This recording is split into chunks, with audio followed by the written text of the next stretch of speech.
In the United States, the culture around guns is one of the most fascinating and, frankly, one of the most divisive paradoxes you'll find anywhere. You have a nation where the right to own a firearm is literally woven into its identity. But at the same time, it's a country haunted by a level of gun violence that's just unheard of in the rest of the developed world. It's a story about history, about law, about identity, and a debate that really gets to the core of what it means to be an American. So let's just start with one number that basically sets the stage for this entire conversation. 120.5. What is that? Well, that's the estimated number of guns for every 100 people living in the United States. Just think about that for a second. It's the only country in the world where there are more guns owned by civilians than there are people. This isn't just some random statistic. It's really the starting point for understanding a uniquely American story. And that leads us to the big question we're going to try and unpack today. How did we even get here? Why does this one nation hold on so fiercely to its firearms, even while dealing with just staggering levels of violence? The answer isn't simple. It's this really complex mix of law, culture, politics, and, well, fear. And today we're going to try and unravel it, piece by piece. Here's how we're going to break it down. We'll start with the historic right to bear arms. Then we'll look at the modern reality of a nation divided by law. We'll get some international perspective, look at the big challenges to change, and finally, talk about a potential path forward. All right, so our journey has to begin where the American story itself begins, with its founding documents and the culture that grew out of them. To really understand America's relationship with guns, you first have to understand the Second Amendment and the incredibly powerful cultural identity that's been built around it.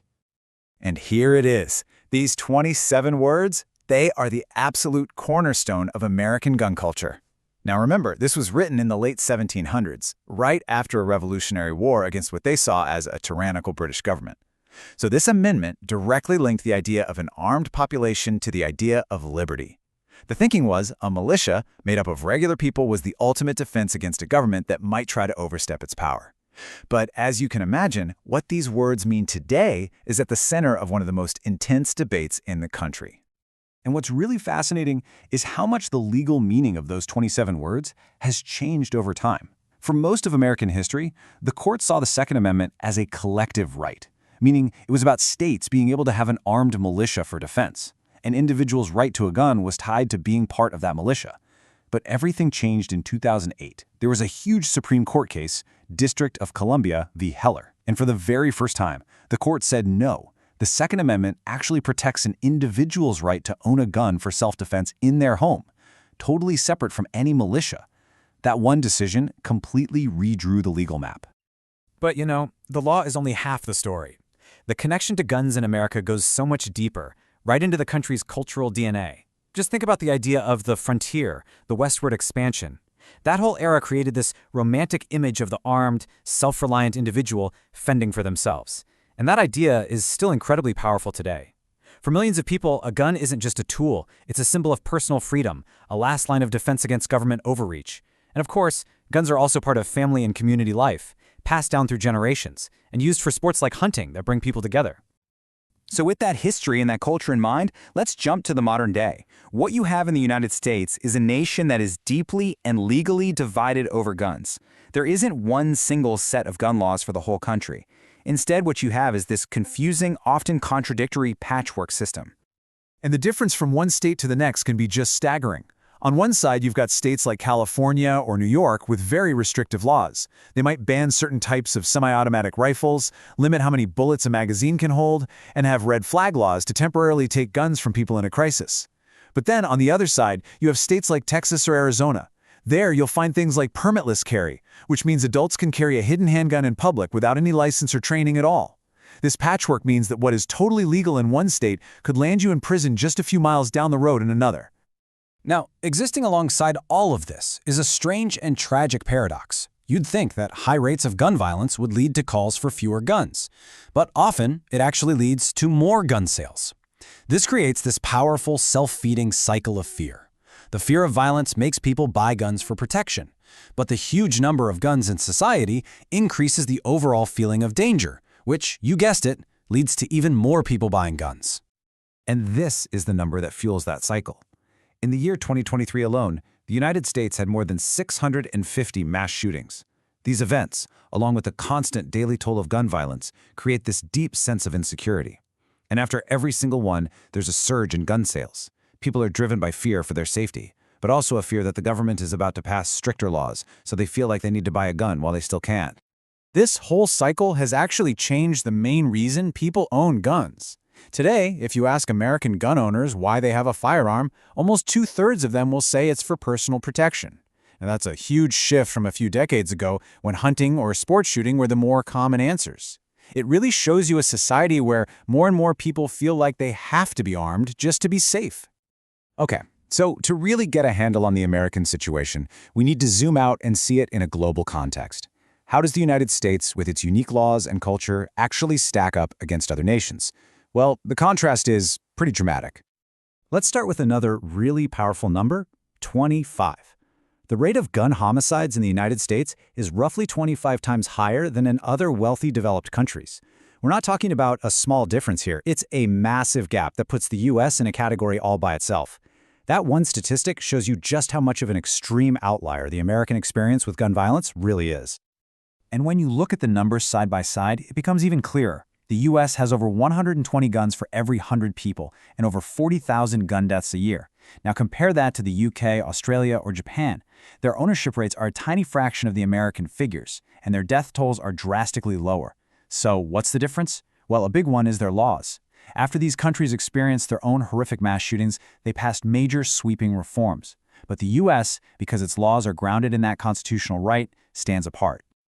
Now, for a totally different way of thinking about this, let's look at India. Here, the entire idea is flipped on its head. Gun ownership is not seen as the fundamental right of the individual at all. Instead, it's considered a privilege, one that the government grants only under very strict conditions. The whole philosophy isn't about an individual's liberty to have a weapon. It's about maintaining public order and safety for everyone.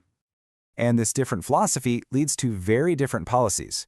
India's Arms Act makes getting a gun license extremely difficult. You have to prove a specific, verifiable good reason, and just saying you want it for self-protection isn't enough. The types of guns you can get are also severely limited. And the result? Fewer than 5 firearms per 100 people, and a reality where mass shootings are incredibly rare. It's just a totally different model, where state control and community safety come first. So, if the US is such an outlier, and other models clearly exist, you have to ask, why is change so difficult? Well, the answer lies in this really powerful set of legal, political, and cultural barriers. And these obstacles are huge. On the legal side, because of that Heller decision, almost any new gun law is immediately challenged in court, leading to long, expensive legal battles. Politically, the way the U.S. Senate is set up gives states with smaller populations, which are often very pro-gun, a lot of power. And there's a rule called the filibuster, which means most new laws need 60 out of 100 votes to pass, which is almost impossible on this issue. And then there's the cultural barrier. For millions of Americans, any attempt to regulate guns isn't seen as a public safety measure, it's seen as a direct attack on their freedom and their identity. So given all these deep divisions and powerful obstacles, it's easy to think that no progress is even possible. But that's not quite the full story. In this final section, we're going to look at some areas where there might be agreement, and the paths that could, just maybe, lead to some change. Now here's where things get really interesting. The gridlock you see in politics doesn't actually reflect what most people think. Despite how polarized everything feels, certain policies have incredibly broad, bipartisan support.